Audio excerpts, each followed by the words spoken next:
Happy to have you here this evening, everybody, for a powerful and inspiring episode of The Locker Room. I'm Alan Locher. My guest and my friend Beth Chamberlin is being honored by the Center for Safety and Change at the Rockland Women Leaders Hall of Fame celebration next weekend. Beth is being recognized for her incredible work at Nyack Boot Camp, where she empowers people of all ages to get strong and fit. For more than 45 years, the Center for Safety and Change has worked tirelessly with victims, survivors, and their family members, offering life-saving and life-changing programs and services to thousands in Rockland and beyond. Tonight, we'll discuss the importance of supporting victims of domestic violence, sexual assault, and human trafficking. Joining Beth right now will be Sandra Page-Cook, the Development Officer at the Center, to shed light on their incredible work in the community. And stay tuned for a visit from Guiding Light's Tina Sloan, who plays Beth's on-screen mother, Lillian, as they reflect on the impactful domestic violence storyline that has had a lasting impact on all who watched. Please help me welcome to the Locker Room, Beth Chamberlin and Sandy Page. Hi there. Hello. Thank you so much, Alan, for having us on. Hello, Alan. How are you? I am well. Congratulations, Beth, and pleasure to meet you, Sandy. Thank you. Thank you. Sandy, let's start. Would you give us a little background on the Center for Safety and Change and tell us about the Rockland Women Leaders Hall of Fame, which I believe began about 5 years ago? It did, absolutely. So Center for Safety and Change began in the 70s. We officially opened our doors in 1979. Which makes this year our 45th anniversary. But the work began prior to that when across the country and in fact all across the world, the women's movement was growing and the concept of a battered woman was sort of becoming a thing. And people were having conversations all over the place about this issue. Prior to this, domestic violence was considered a private matter. And the police and social service agencies would advise women to work things out with their husbands, so to speak. As time passed, we realized that it was a social problem and actually a crime. So in 1977, a group of people from diverse backgrounds, probation officers, psychologists, an array of people in Rockland got together to see if maybe this was also going on in Rockland County. And of course, it absolutely was. So it took them a couple of years to get the funding together and the political will and whatnot. But on October 5th, 1979, they opened the doors to our shelter, which is the same shelter that we have today. The way they tell the story, the two women that worked overnight, they didn't really know what to expect. They took their books to read, thinking it might be quiet. They said the phones rang all night. They filled 11 beds the first night. And the next day they filled the rest of the beds, and it's been going on ever since. Wow. Do you know how many cities Rockland County is?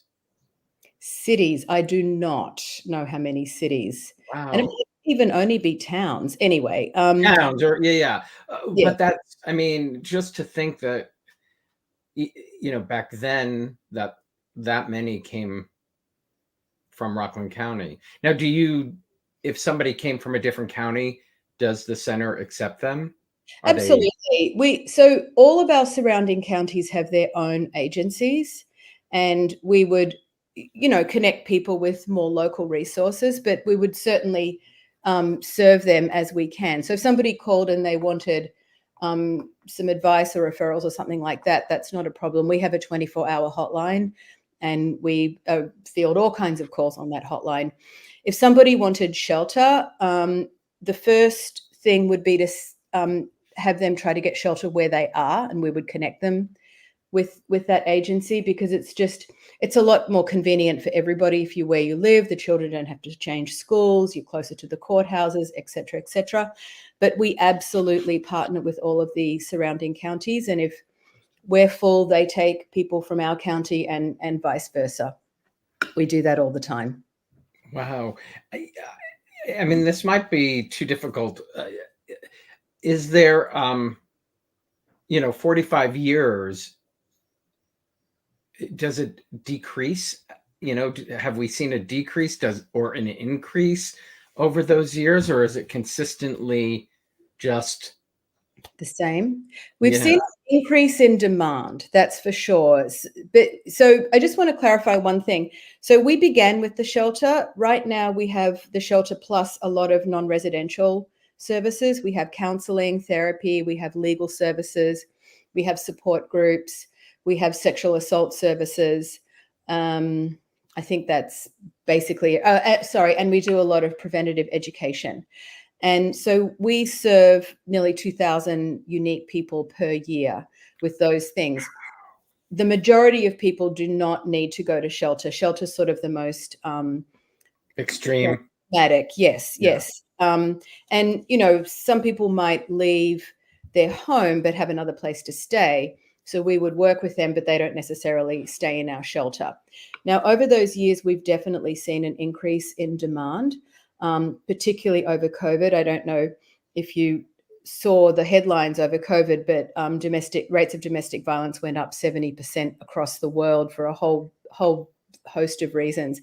But some of the increase in demand could be through people learning about resources. It could be about people realizing that this does actually happen to people from all different walks of life and there's no shame in it. The increase in demand doesn't necessarily mean that the rates are going up. It just means that more people are reaching out for help. I suspect that back in the day, people would just sort of endure this without ever saying anything to anybody. Oh, absolutely. 45 years ago, for sure. Yeah. I think, over the last decade, or just even, since the Me Too movement and women speaking up, even somebody like Eugene Carroll, taking that to court and speaking up, you will find more people feeling strong enough to speak up and say it out loud.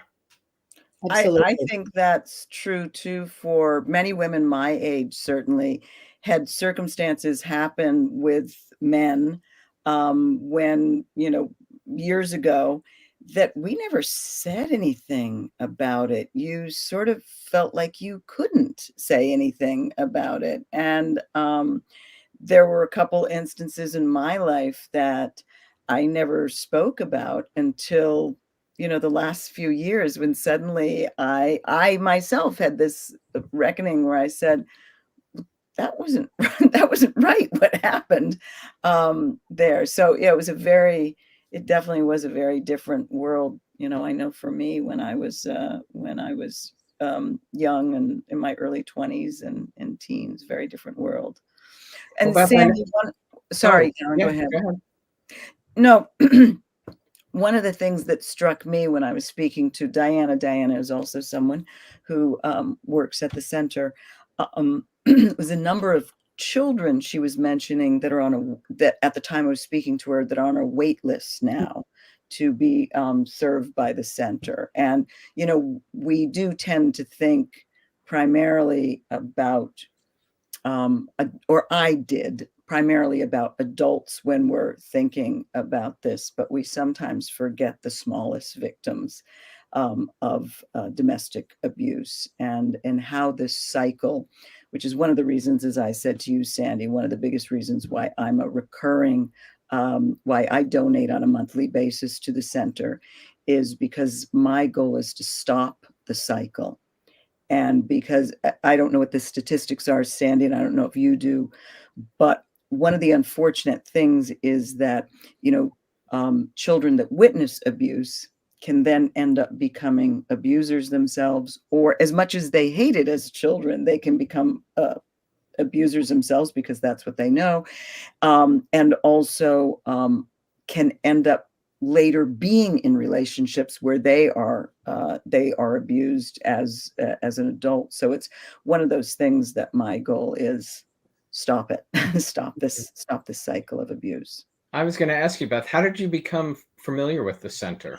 The truth is, I became, as many things in my county that I've been so fortunate, is Nyack Boot Camp is how I came to know many of my clients are very much involved in the center, and that was how I first learned about it over 10 years ago now, I would say, and have been to most galas since then, unless I was out of town.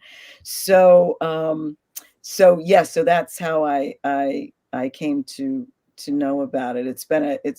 I say, which sounds kind of funny, when Guiding Light was canceled, it was really, threw me back a bit. But there are some ways that I feel incredibly grateful. And one of those ways is that because I opened this business, Nyack Boot Camp, to empower, I was thinking mostly women when I started it. My first class was called The Lovely Beast. So it was all women, making strong women. But we've expanded, and certainly we are empowering men as well there. But one of the blessings for me, besides just that experience that I get to be of help to people and empowering others, is that I have met these wonderful people and been introduced to a wonderful organization like the Center for Safety and Change, and all that they do. That's amazing. Sandy, can you share with the audience why Beth was chosen? I know that we all think she's worthy, but why does the organization? Absolutely. So first, I just want to explain a little bit about what the Rockland Women Leaders Hall of Fame is. The Center for Safety and Change, established it in 2019 as part of our 40th anniversary. At that time, we recognized 38 women, planning to recognize the final 2 to make up the 40 at the end of 2020. We know what happened to that. But we established it because we feel that women's achievements are often overlooked, and we wanted to sort of raise the achievements of local women in all walks of life. So many of the women in the Rockland Women Leaders Hall of Fame do have something to do with Center for Safety and Change. We certainly have a number of our original founders in the Hall of Fame, but plenty of women don't have anything to do with this. They're just women leaders. So to be eligible, you need to either live in Rockland, been raised in Rockland, have something to do with Rockland County. And the women in the Hall of Fame, after October 5th, when we induct this next group, when Beth is inducted, we will have 44 women, and the achievements span military, sport, education, public service, medicine, business, everything. So Beth certainly fits right in, because apart from being an award-winning actress and a very popular actress, she's created a business and a sort of it's really more than a business. It's really an environment that empowers women from all walks of life and really extends into the community. And certainly I'm one of her clients. And it is an atmosphere that is known throughout the county as being particularly welcoming, particularly empowering, particularly supportive. And it just embodies a lot of what the center's about, which is empowering women and empowering people. There's men at Nyack Boot Camp as well. It's not gender specific. Well, Beth empowered my husband and I to kettlebell. Oh, yes. We did it in Beth's backyard. She introduced him before Nyack Boot Camp. So I get it. That's right. I get it. You know, I tell this story that when I first started doing this kind of training myself, I was so on fire about it. I thought, and I was primarily thinking of women originally. I was thinking every woman needs to know this, because I had this experience of finding strength, this kind of real strength, that made me think to myself, do men walk around feeling this all the time? Because this is really empowering. And it really changed my sense of myself. And I really went on, as you know, I put out some DVDs and everything. We went and did a photo shoot in the middle of the street.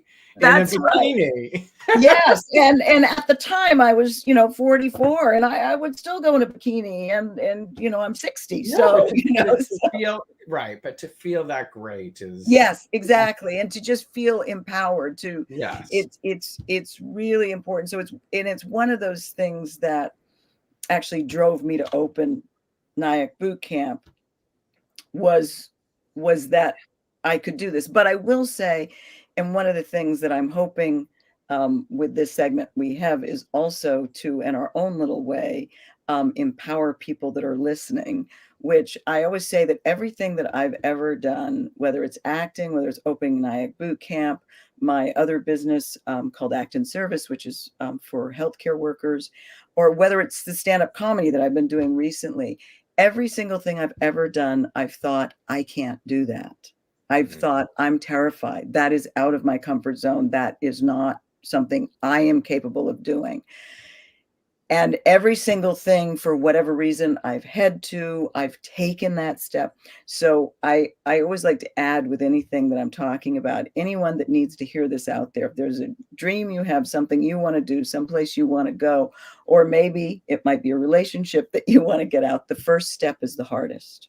It's like a train taking off. It's hard at first, and then it kind of takes itself. So I just wanted to put that out there so that this is we're empowering locally and broadly as Absolutely. well. I mean, it really made a change in you, Beth. I mean, all your friends, your co-stars could see when you found, and also women do deal with, I think, I don't know the numbers, but heart issues are a big thing in women. So being healthy and taking care of yourself is empowering to lengthening your lifespan.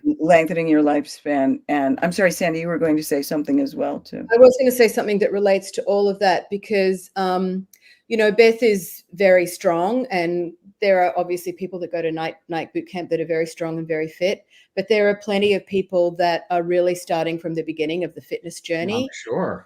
And not particularly physically strong, but they are supported and empowered. And that's really part of the magic, that everybody feels that they belong and everybody has a great time no matter where you're at. And the workout, you can really do it at your own level. Mm-hmm. And as you say, like anything in exercise, it contributes to health. But I just wouldn't want people to think that you can only go to boot camp if you're really strong.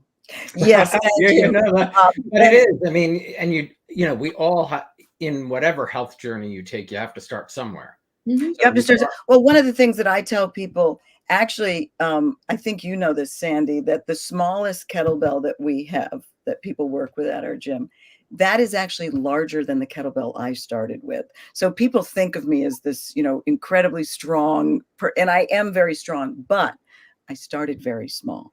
Yes. Right. So, and that's, I think, why people coming in start where they are comfortable, where they're at, and we can build on it. And we have all ages, right? Which is one of the things that's wonderful. I mean, we skew older for sure. Absolutely. But that's one of the times that it's really empowering for both men and women as they're starting to feel like maybe they're losing some vitality. My hope is that we give them a sense that, no, this is just the beginning, no matter what your age is. Absolutely. When I started, I couldn't even raise my left arm. Oh, that's right, because you had frozen shoulder. I had a frozen shoulder. Right. And I know boot camp is what got me all my mobility back. Yeah, we've had a few people in your situation as well. Well, and I'll say we've had a few people that have come to our beginner workout that I've thought, oh, how are we going to handle this particular situation? Because they've come in with an injury that we've needed to work around, and invariably we almost with every person that I can think of, we've been able to increase mobility and strength. So it's very exciting to be a part of something like that you feel genuinely like you're improving lives and you're seeing it. It's, the DVDs were great, but this is better because I can see it. Yeah. Absolutely. Hey, Sandra, will you tell us about some of the other women being honored? Oh, absolutely. Goodness me. So we have Sabrina Vargas Greco, who is the first Latina commissioner of jurors in Rockland County. We have Kathy Perotti, who is a technology pioneer, owns a wonderful company called Activium. Is that how you pronounce it, Beth? I always mispronounce. I think so. But she's a woman pioneer in an area that didn't have a lot of women in it 38 years ago.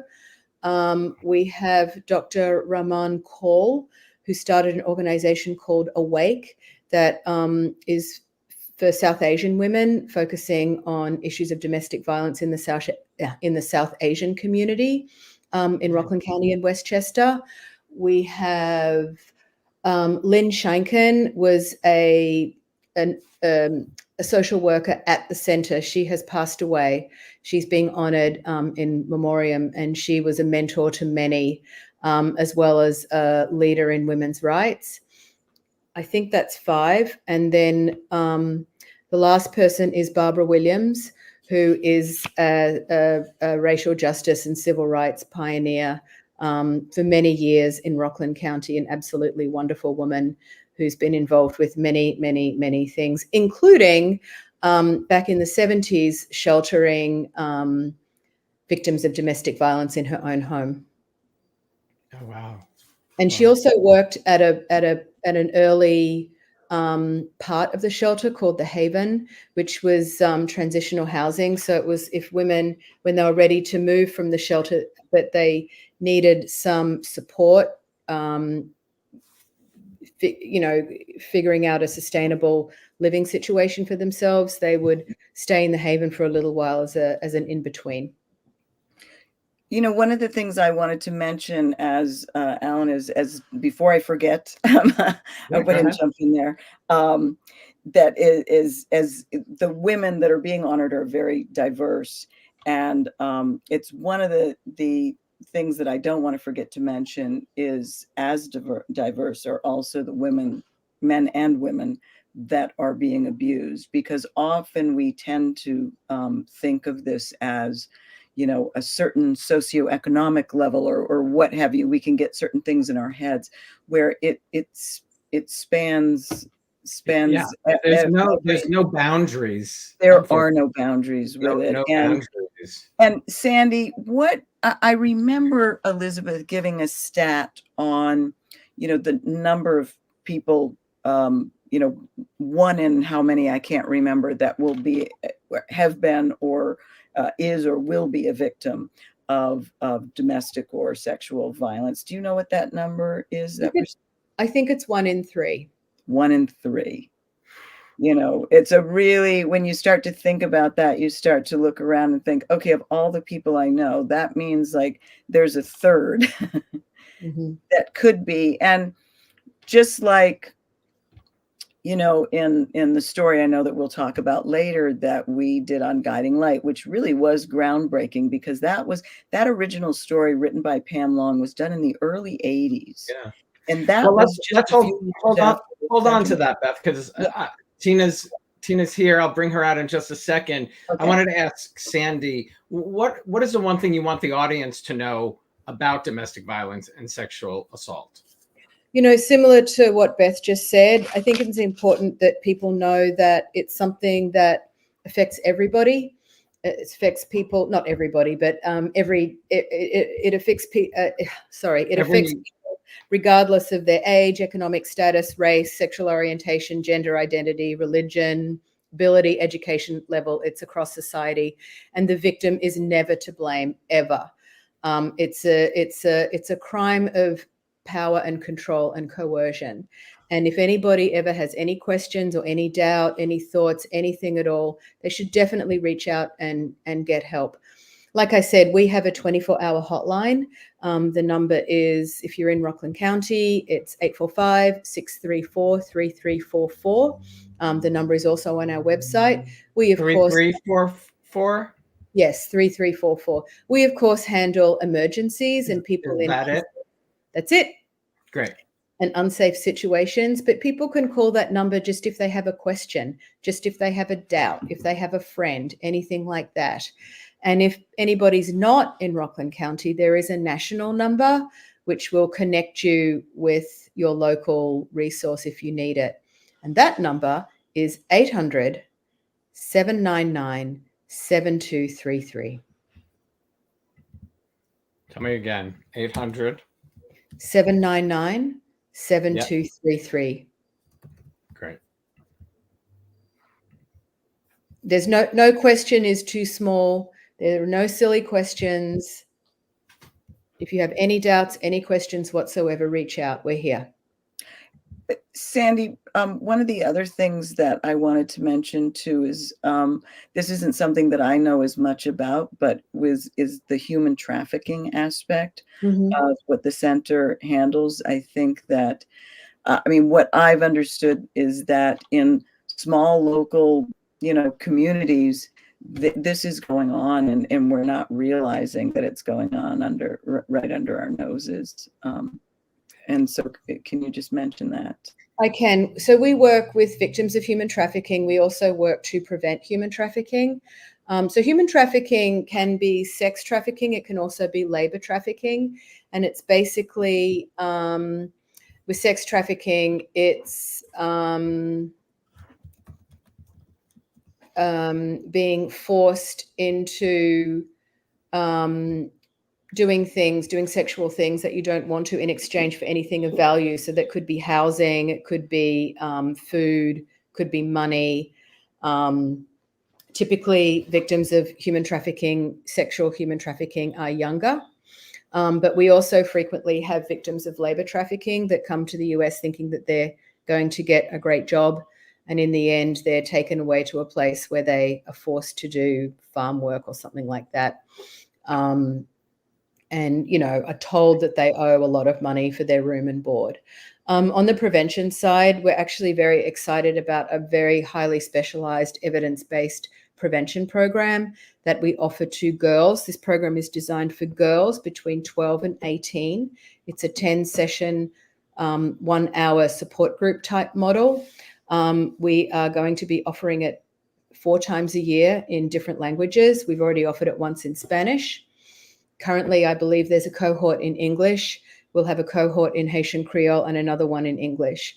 And this was not designed by us. Our staff had to do training to deliver this program.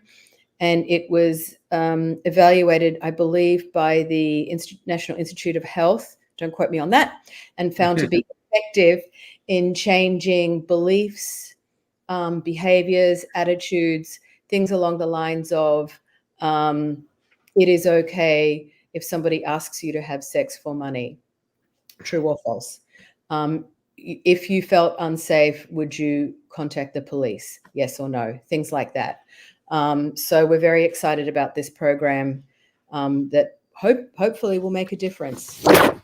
I was quite surprised, and I'm sorry I don't remember the actual event, but it was like not a Taylor Swift concert, but it was like the Olympics, or there was a large event where I heard that there were many people arrested because of human trafficking at this event of young girls. And it was recent, within the last 2 months, I would say. Maybe one of the fans watching might have remembered seeing it on the news, but it really shocked me, like that it was so blatantly out in the open at an event of that nature.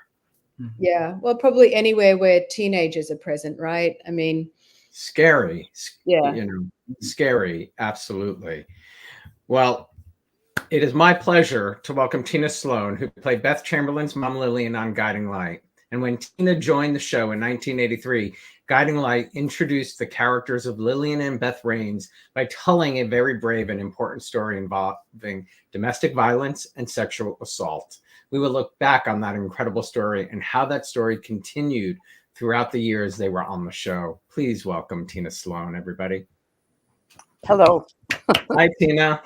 I think Beth only has blondes invited. They're all in the family. Right. You look fabulous as always. As always. Thank you. Thank you. Always. I Tina, think it was the Olympics that had was that it? trap. It really might have been. yeah. I thought It it was. really might have been. Tina, Terrifying. take us back to 1983 when you were hired. Did the powers that be tell you this was a story that they wanted to tell? They hired me because they said, we want a strong woman playing a weak woman. And obviously the mother of a girl who's going to be raped by her father, my husband, had to be fairly weak to allow this to occur and not to punish him. So I remember Gail Colby, I didn't have to do anything. I just walked in. She'd seen me on Somerset and she said, "You're perfect. Will you do this?" And I said, "Sure." I thought it was going to be a wonderful story. And it lasted 30 years. It's crazy. Beth, what were you were saying about Pam Long writing this incredible story? Well, I think at the time, this was really, if you look at the center, only opened its doors 45 years ago, and how it was, they thought, oh, there won't be too much. Right. It opened 5 years before we told the story. Exactly. So Yeah. this was really what Pam was doing, was really groundbreaking. And I think Tina, you can speak to this probably, or I know more than I can. But I know even when I came on to take over the role of Beth in 89, I know even at that point I would get letters from, oftentimes for me, it was from young women that were in households where they were being abused. Mhm. And I think, Tina, you spoke to me about, sometimes we were the only people that they had ever spoken to about this, that writing that letter was an act of bravery, because there weren't places around like the Right. There Sandra were, And it Beth. wasn't There, being no, talked about. there were. Judy Evans and I went to rape crisis centers. I just mean there weren't the number of places around that there are Okay, now. but we certainly went and talked to all these young Yeah. and older and middle-aged girls who'd been abused to get the right understand what it was like and how it was played out. And I remember I was going to shoot and kill my husband when I found out what he'd done. And I went up to the powers that be and I said, if I do that, I'm in jail and daddy's dead. So no little girl is going to come and talk to their mother. And so we changed it, and we brought Bradley, we put him in jail. And we really, by going to the rape crisis centers, they gave us the way to do it. I mean, there were quite a few, Beth. So you went to them while you were telling the story to learn more. Oh, yeah. Oh, yes. We really did. And what interested me was most of the people who had been abused were, and you were just saying it's all people, but most of these people were very wealthy, or very poor. It wasn't the middle class at that point anyway. And I found that just absolutely fascinating. But and a lot of them gained weight because they didn't want to attract men. And often to this day, when I see someone who has gained weight or who gains weight, a child especially, or a teenager, I want to say, are you being abused? You wonder if maybe that's what's happened, because they want daddy or uncle or stepbrothers to stay away. But I got letters from people saying they were ready to hang themselves when they saw this program and realized that if this could happen to Beth Raines, that it wasn't their fault. And I think that was the beauty of the story, to realize that the whole world now knew it wasn't their fault because they'd seen Beth go through this. It was a groundbreaking, wonderful story. Yeah. I think that's one of the things that soaps actually have done really well through the years, is oftentimes, and especially Shed light. What did you say? Shed light. Shed light on issues that maybe weren't being talked about as much, and because they had the time to do it, they had the time to play it out so that you saw it not just in one episode or a couple of episodes, but it was out over, almost feeling like it was in real time. Yeah. So they were, and it was a situation too, soaps did this well, that they could relate to people in various walks of life and see how something, going on was wrong, and maybe they could even act on it, as far as what Sandra was saying about, even if you have a question, you can call. There's no question that's too small to ask, that you can call and say, well, I saw this, or this happened. Is this should I say something about it? So these things that story brought to life. Well, and the other thing the story brought to life, and I'd like to ask Sandy this, is Bradley was physically abusing Lillian, but also raped the daughter. Right. Stepdaughter. yeah, I just want to mention that. right.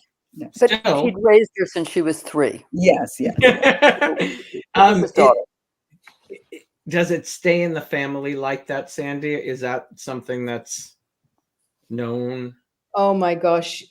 What do you mean by stay in the So family? like Tina was abused as the mother, physically. The daughter was raped. Is it a cycle within, a husband attacking everybody in the family, let's say? I don't really know. I mean, yes and no. Certainly violence can happen to different family members. I actually wouldn't know what the data point is on that. Yeah. I was just Yeah. curious if there was. Beth, when you were talking earlier, you joined Guiding Light, taking over the role from Judy Evans, Yeah. who portrayed Beth during the sexual abuse part of the And I story. just want to say, and wonderfully too. Beautiful. I want to say Judy just did a heartbreakingly. yes, Because spectacular job. this is a heartbreaking. It's a heartbreaking story, and it's a heartbreaking, realistic story that continues to happen.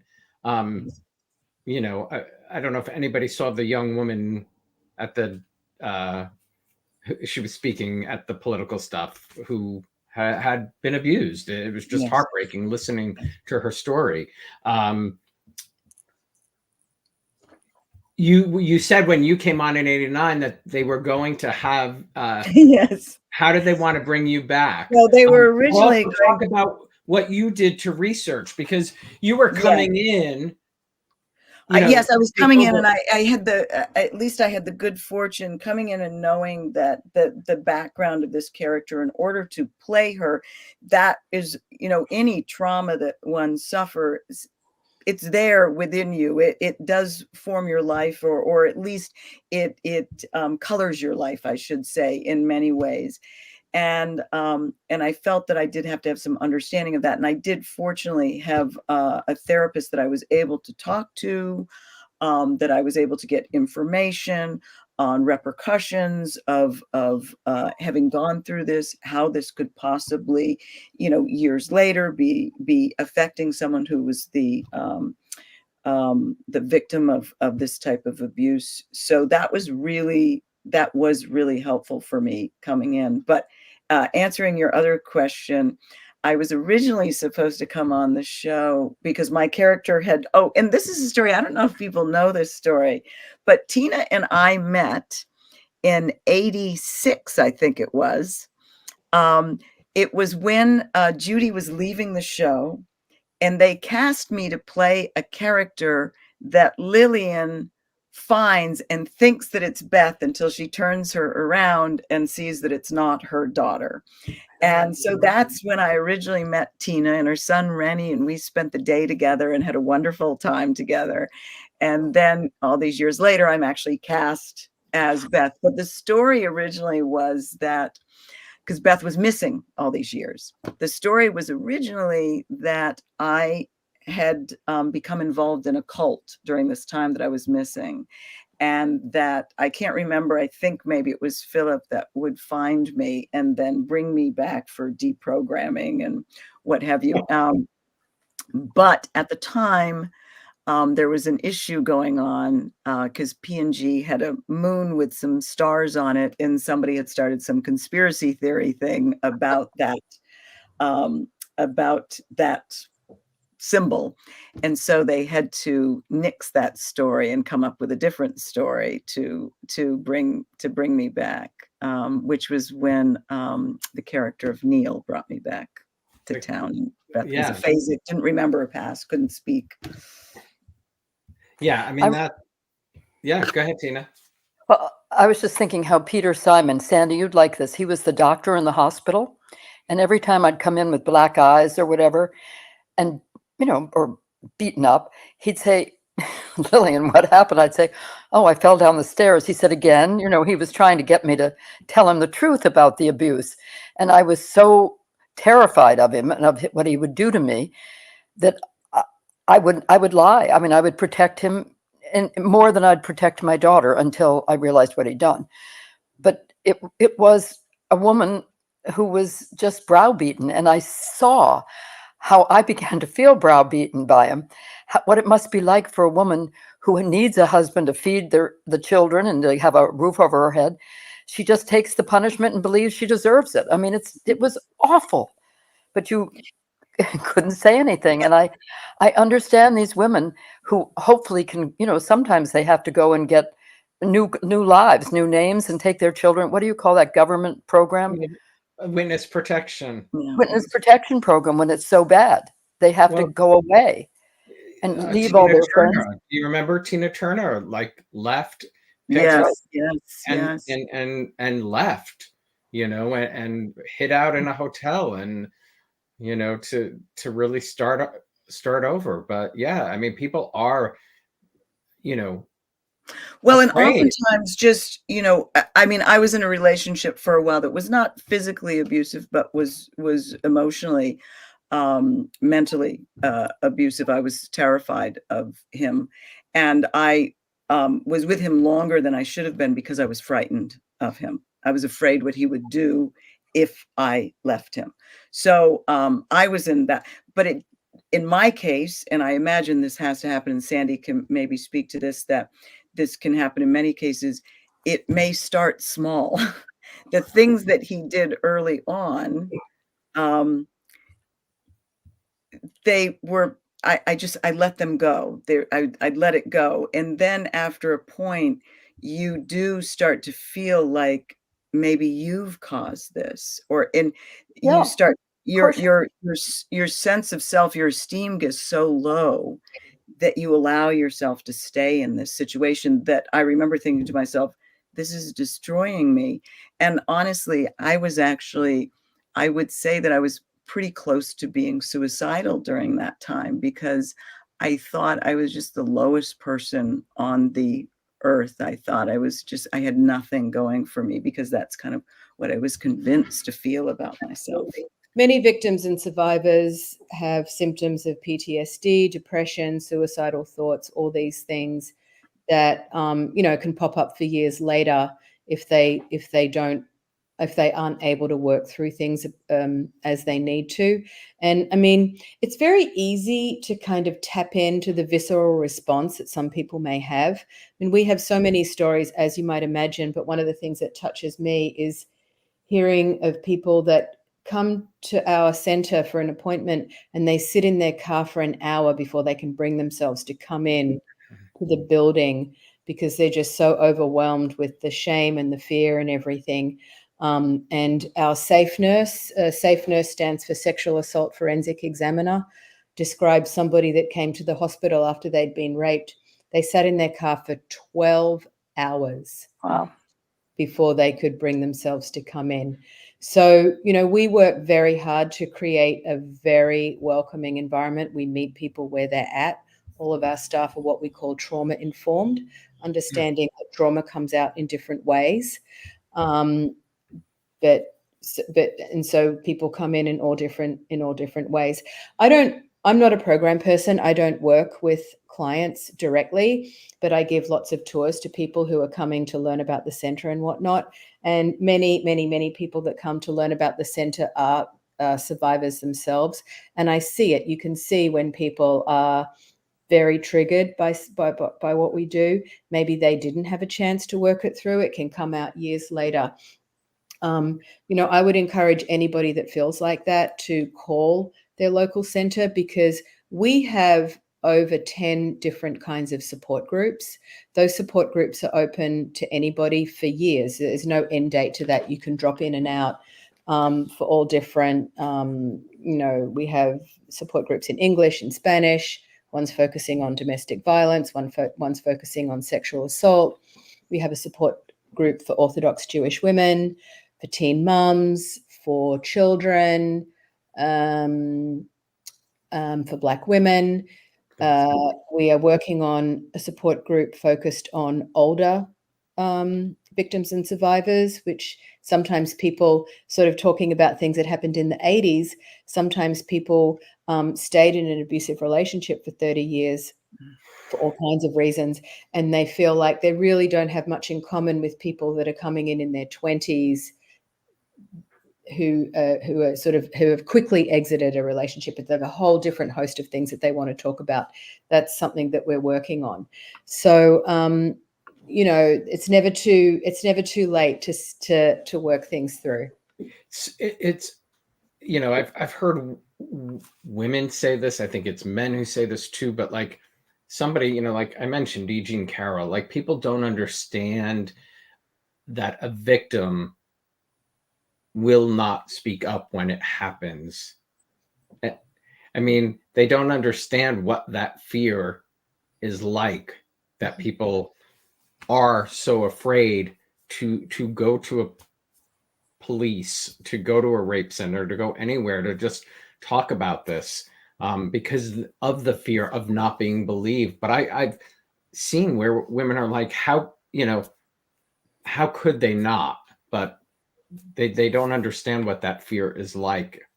Well, I wonder too, Sandy, is it because I know for people of my age, as we were sort of speaking about before, and I'm sure, and I think that you would say this too, Tina, that that it was very different years ago, that we didn't feel the right to speak up, and we would have questioned ourselves by mentioning it at all, and we took the shame on ourselves in a way that we shouldn't have taken the shame on. And but are young women today, are they less apt to do that? Because I think in our time we were very much raised to be good girls, and part of being a good girl meant you didn't make waves. And I don't know if young women today are a little different than that. They are. A little hard to speak for all of society. But certainly agencies like ours will start always believing. We start by believing. That's one of our slogans, start by believing. And definitely. I love that. That's great. That's great. Yeah. And absolutely not to blame the victim. That's, it's important that people, that's something that is sort of conveyed early.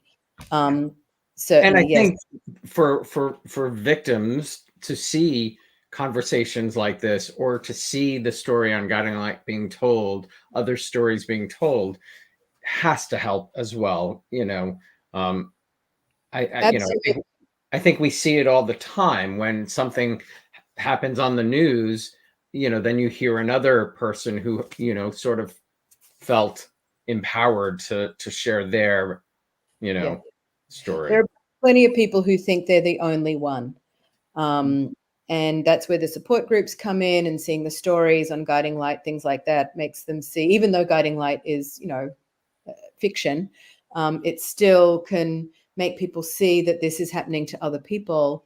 I'm not the only one. I don't need to handle this alone, et cetera, et cetera. Well, I think Tina said it. I mean, they would get letters where these women would open up and share their version of what happened to them. Yep, that's a great thing. This one woman her name was Barbara, and she said, I was ready to strangle myself. I had it all ready because my stepbrothers were abusing me, 2 of them. And even now I get letters from her. She has a life partner, a woman, and they'd adopted a child, I think. And I've thought that I have a relationship with her for 50 40 years, maybe? Yeah. 40 some years, yeah. Yeah, because, yes. Well, if you think about it too, I mean, very often, especially as children, we learn through stories a lot. That's what we learn through. And as adults, I think it's very effective as well to sometimes stories open up our minds to things. And I think that certainly especially that original story that Pam wrote and you all did so beautifully, really did open up a lot of eyes. Absolutely. But Beth, as we were talking about you being paired with Patrick O'Connell who played Neil Everest.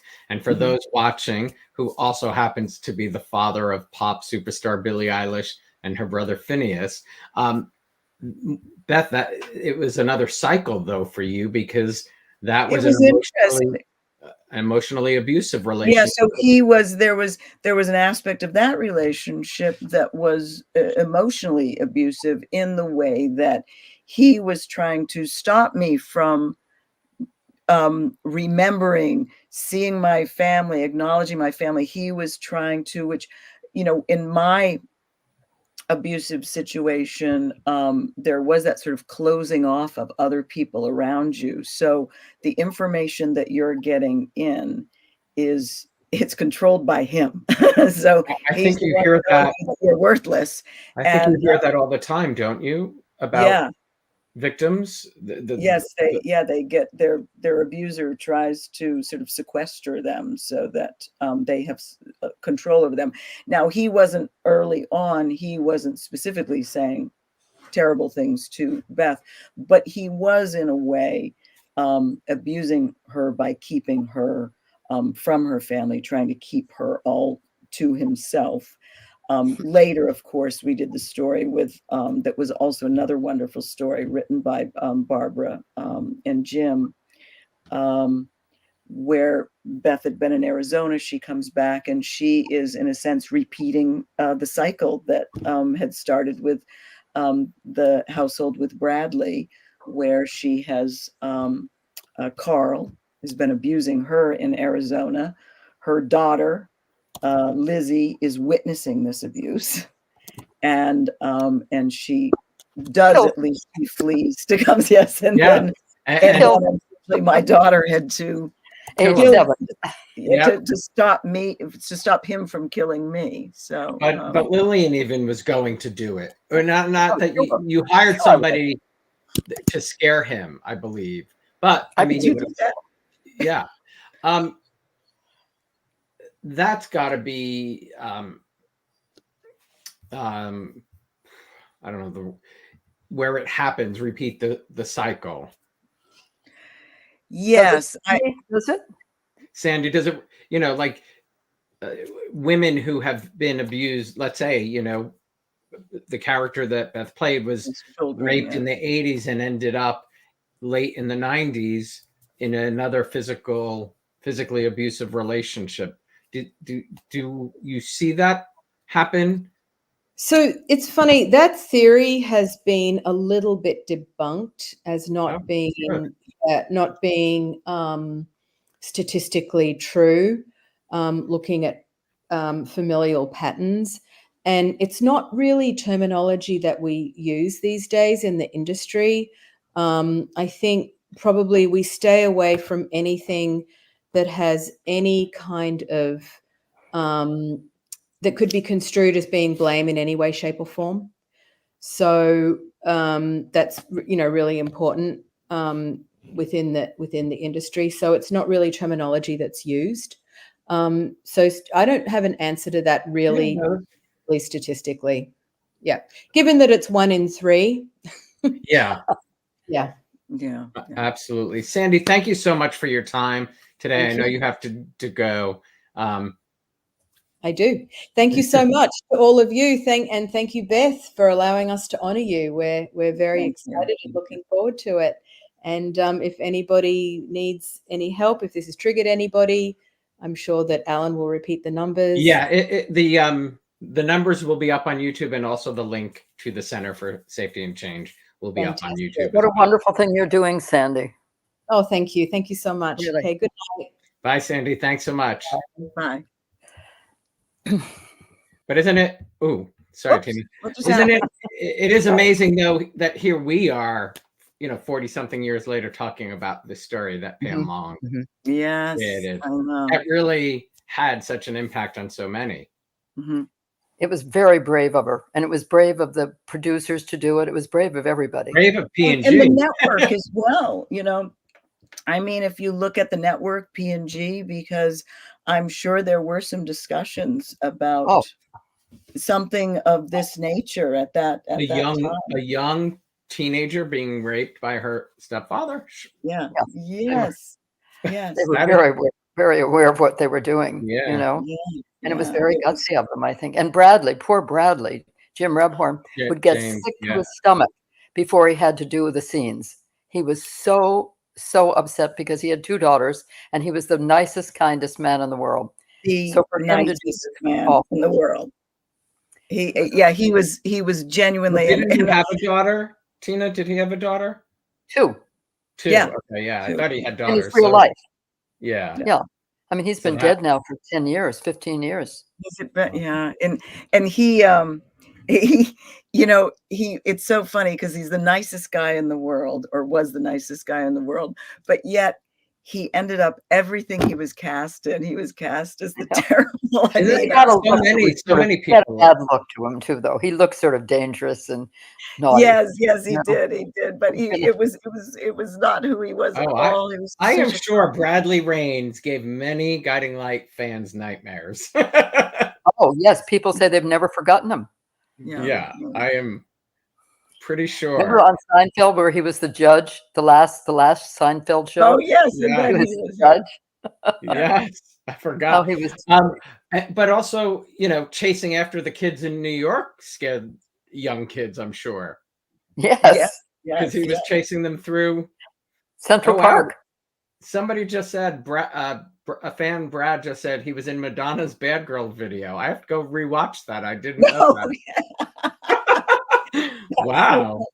Really? Maybe he played her father. The or most something. generous man. I remember I had this amazing audition. This was many years ago, obviously, and it really was amazing because I went in. It was a big thing, and I was down to the producers. It was a lead role, a primetime show. I was down to, it was like me and I think 2 other women, and I went in a nervous wreck. And who's standing there? But Jim Rebhorn is standing there. And he just put me at ease. And I went in and ended up having an amazing audition. I didn't get the role. Hemingway got the role, but I went and had this amazing audition because he was just so generous and kind to me, because that's really a soul of who he was. And but unfortunately, many people know him as Bradley Raines, No, which don't I miss saw Brad. a fan today who was talking about his mother, and actually in this case he was talking about how she had seen The Color Purple years ago, when Danny Glover plays an abusive husband, and he was talking about how much she hates Danny Glover and will not watch him in anything after seeing him in The Color Isn't that Purple. I mean, that's amazing. The impact. And he kept saying, he's Sure. playing a role, Mom. He's playing a role. The impact. Yeah. Well, yeah. I mean, I still the impact of killing Ellen on Maureen. Yeah. Yes. Oh, people for sure. don't get over it. Yeah, I think I saw that go up earlier from some fan. Really? I'm sure. No matter what, so- they just can't forget it. Yeah, absolutely. So the weekend of October 19th and 20th is the 20th Daytime Stars and Strikes in New York City, which is incredible. Really? What Oh, Jerry, that's- Liz, and Wendy created. But Beth, I know some of the fans were talking about the fact that you're going to do your comedy that I'm going week. to do a little bit of my stand-up there. Yes. What has that been like for you? It's been great. It's really been fun. It's and what's interesting about it is another thing that again, I was my first class that I went to, I did it originally because I thought, I feel like I need to shake things up and I need to do something that really scares me but won't physically harm me. And so I thought stand up. I'd always been interested in, but was terrified of it. And literally my first class that I went to, my legs were shaking so badly that I thought I might pee my pants because I was literally shaking as I was standing there. And you'd think as an actor, you wouldn't be, but an actor, you're playing somebody else and you're saying somebody else's words. As a stand-up, you're speaking to the audience. There's not a fourth wall. You're speaking to the audience. You're you, and you're saying your words. So there's so much, it was just so much fear. So again, going back to what I said early on, Sandy was talking about the work that I do with empowerment with fitness work that I do. But, for everybody, we all have those areas that we can empower people. And in this moment right here, if anybody out there is afraid of doing something, do it. Just take the first step. And as another example here of somebody empowering people, we have Tina Sloan, who every day gives her wonderful tips. Aging tips. Mark just said, I really enjoy your aging tips, Tina. Thank you, Mark. And I have to say that now I have the benefit. I'm wearing a foundation that I asked Tina. I said, what foundation are you using? So I get to text her personally and say, Tina, what about this? You get those tips personally. Yes, but the fact that she's giving out these tips, and I felt so fortunate that I had Tina to guide me in many ways. 20 years. Yeah, I mean, actually longer since you met her in 86.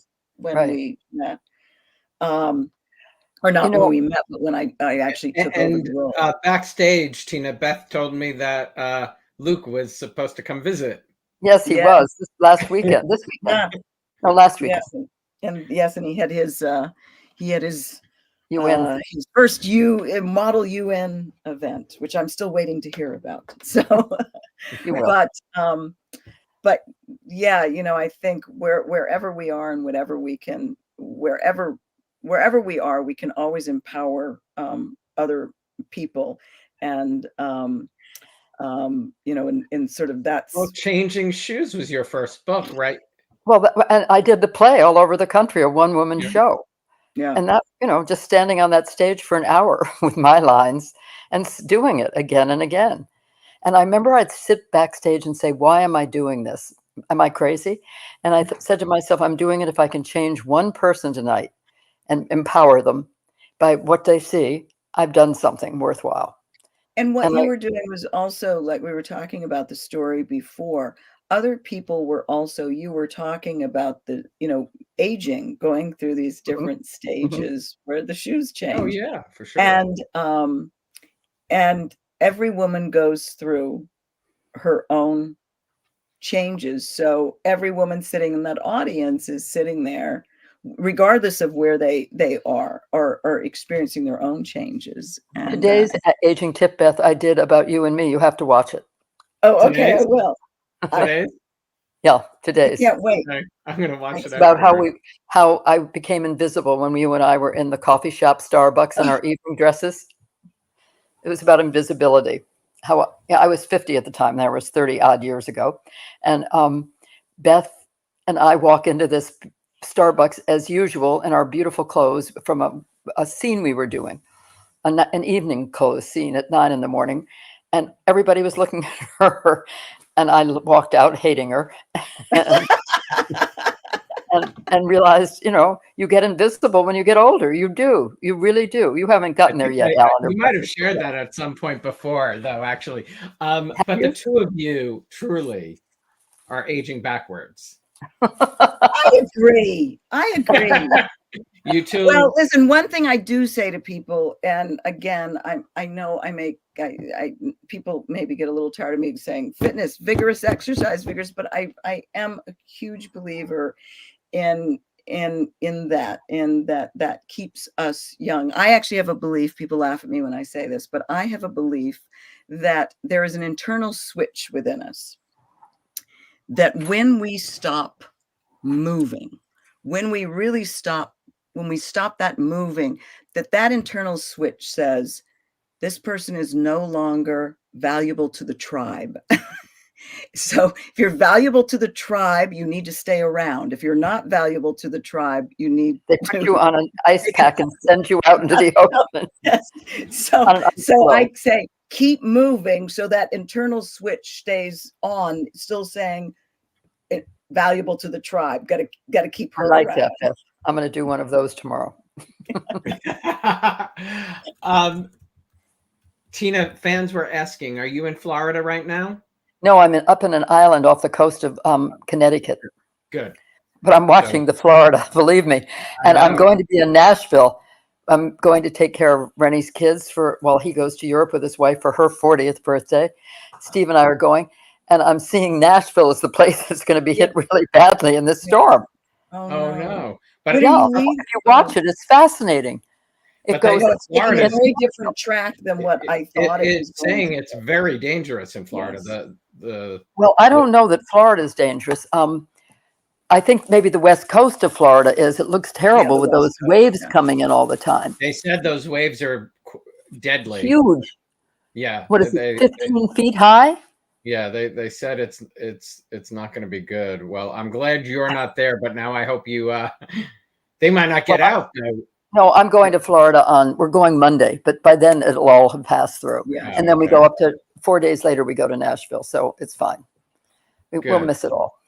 Well, ladies, thank you so much, Beth. Can I give Alan, one thank last you. pitch, It's just- Alan? You can. There's one last pitch that I want to say for people, whether it's the center or whether it's their local center, to consider donating. As I said earlier, I know this center, the Center for Safety and Change, literally has dozens of children on the waiting list to be. So, what I always do is I just have, even though it's a small amount, that I do, like just a small amount I have on recurring.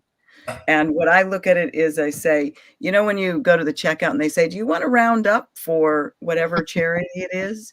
I say no, because I'm already recurring here with a charity or charities that I know where the money goes. Mhm. So Mhm. it's my pitch, either the center or your local center. And Right. the link is up, as well as the 24-hour hotline is up on YouTube. That's wonderful. That's just terrific that you're doing this and empowering them, Beth. Did you remember the little pink kettlebell you gave me? Yes. She came in, she was worried about me, and she said, Tina, this is for you. And I looked at it and I went, and it sits on a shelf. Well, I gave it to wouldn't somebody if she else. were here. It wouldn't if she were here. I would. That is But funny. I walk every day miles and miles, and I stretch every day for hours. So I'm being a good girl. Look at the face on Beth. She wants me to have a kettlebell. I just want you to do a little. I want you to do a little strength training too. No, well. However you do it, doesn't have to be my way. Carrying Well, suitcases through the airport. Beth, Yes, enjoy you can do that every day. I do almost. Someplace. enjoy the celebration next weekend. Thank you very Thank you. much. Thank you, and thank Yes, you for doing this. congratulations, Thank Beth. you. Anytime. So great to see you always. Thank you, Alan. You It's good to see you too. You Bye. too. too. Okay. Bye. Bye. Thanks everybody for joining us today. Congratulations again to Beth Chamberlin on her induction into the Rockland Women Hall of Fame. Thank you, Beth, Sandra, and Tina for spending the hour. To learn more, it is the Center for Safety and Change.org. You can learn more. The 800 number is there, the 24-hour hotline, and you can donate there as well. Join me next Thursday, October 3rd at 7 p.m. for an exciting conversation with actor Paul Karafotis, an award-winning actor, writer, and director who has graced our screens in shows like The Greatest American Hero, Different Strokes, Knots Landing, Mindhunter, and the upcoming second season of Tulsa King. If you haven't yet subscribed to my YouTube channel, you can do so down below. Turn on the notifications for reminders of all upcoming shows. And if you like to stream audio versions, just search The Locker Room on your favorite podcast app. Have a great weekend, everybody. And wherever you are, please, as always, stay safe.